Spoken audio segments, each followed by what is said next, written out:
Pride and Prejudice. By Jane Austen. Chapter 9. Elizabeth passed the chief of the night in her sister's room, and in the morning had the pleasure of being able to send a tolerable answer to the inquiries which she very early received from Mr. Bingley by a housemaid, and some time afterwards from the two elegant ladies who waited on his sisters. In spite of this amendment, however, she requested to have a note sent to Longbourn, desiring her mother to visit Jane, and form her own judgment of her situation.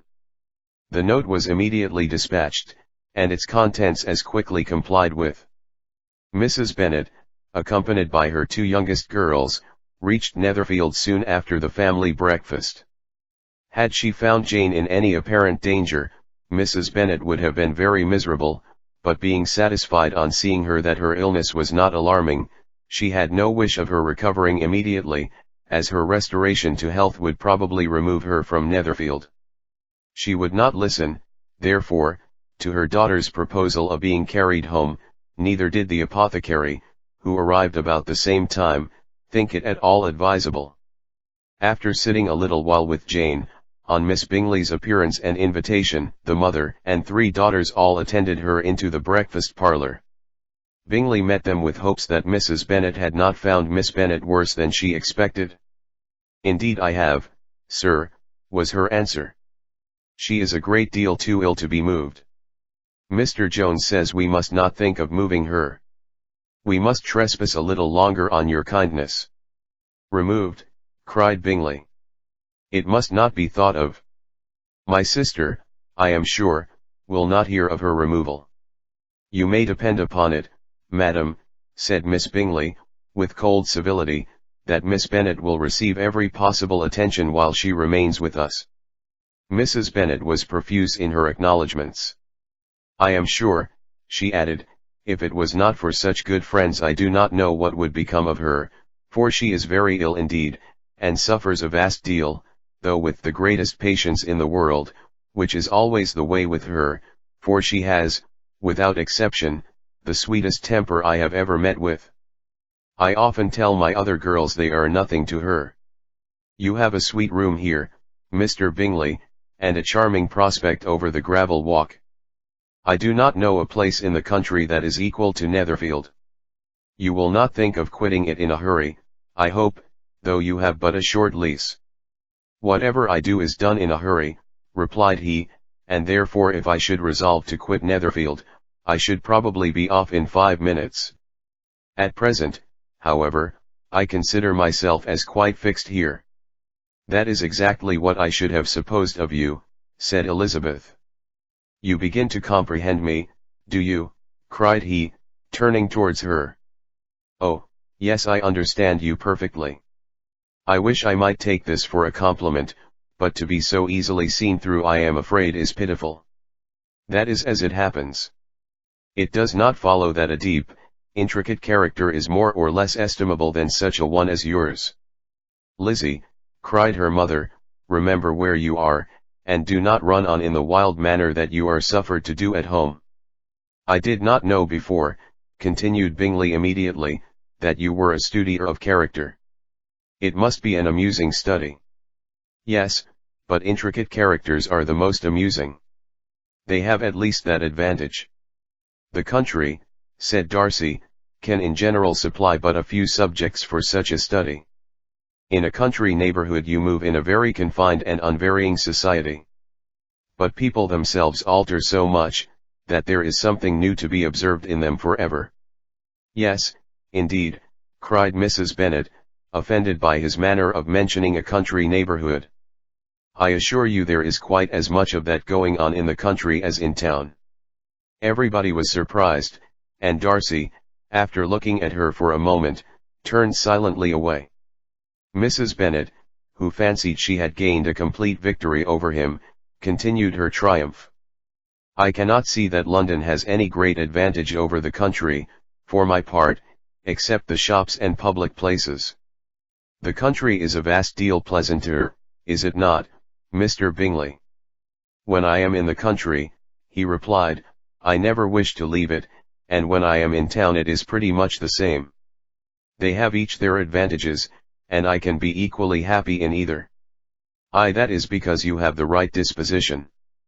But that gentleman, looking at Darcy, seemed to think the country was nothing at all. "Indeed, mamma, you are mistaken," said Elizabeth, blushing for her mother. "You quite mistook Mr. Darcy. He only meant that there was not such a variety of people to be met with in the country as in the town, which you must acknowledge to be true." "Certainly, my dear, nobody said there were, but as to not meeting with many people in this neighborhood, I believe there are few neighborhoods larger. I know we dine with 24 families." Nothing but concern for Elizabeth could enable Bingley to keep his countenance. His sister was less delicate, and directed her eyes towards Mr. Darcy with a very expressive smile. Elizabeth, for the sake of saying something that might turn her mother's thoughts, now asked her if Charlotte Lucas had been at Longbourn since her coming away. "Yes, she called yesterday with her father." "What an agreeable man Sir William is, Mr. Bingley, is not he? So much the man of fashion. So genteel and easy. He has always something to say to everybody. That is my idea of good breeding, and those persons who fancy themselves very important, and never open their mouths, quite mistake the matter. Did Charlotte dine with you?" "No, she would go home. I fancy she was wanted about the mince pies. For my part, Mr. Bingley, I always keep servants that can do their own work. My daughters are brought up very differently.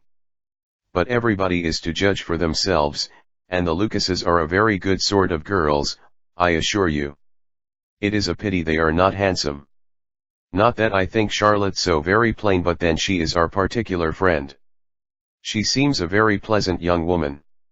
"Oh, dear, yes, but you must own she is very plain. Lady Lucas herself has often said so, and envied me Jane's beauty. I do not like to boast of my own child, but to be sure, Jane one does not often see anybody better looking. It is what everybody says. I do not trust my own partiality. When she was only 15, there was a man at my brother Gardiner's in town so much in love with her that my sister-in-law was sure he would make her an offer before we came away. But, however, he did not. Perhaps he thought her too young. However, he wrote some verses on her, and very pretty they were. And so ended his affection," said Elizabeth impatiently. "There has been many a one, I fancy, overcome in the same way. I wonder who first discovered the efficacy of poetry in driving away love." "I have been used to consider poetry as the food of love," said Darcy. "Of a fine, stout, healthy love it may. Everything nourishes what is strong already. But if it be only a slight, thin sort of inclination, I am convinced that one good sonnet will starve it entirely away." Darcy only smiled, and the general pause which ensued made Elizabeth tremble lest her mother should be exposing herself again. She longed to speak, but could think of nothing to say, and after a short silence Mrs. Bennet began repeating her thanks to Mr. Bingley for his kindness to Jane, with an apology for troubling him also with Lizzie. Mr. Bingley was unaffectedly civil in his answer, and forced his younger sister to be civil also, and say what the occasion required. She performed her part indeed without much graciousness, but Mrs. Bennet was satisfied, and soon afterwards ordered her carriage. Upon this signal, the youngest of her daughters put herself forward.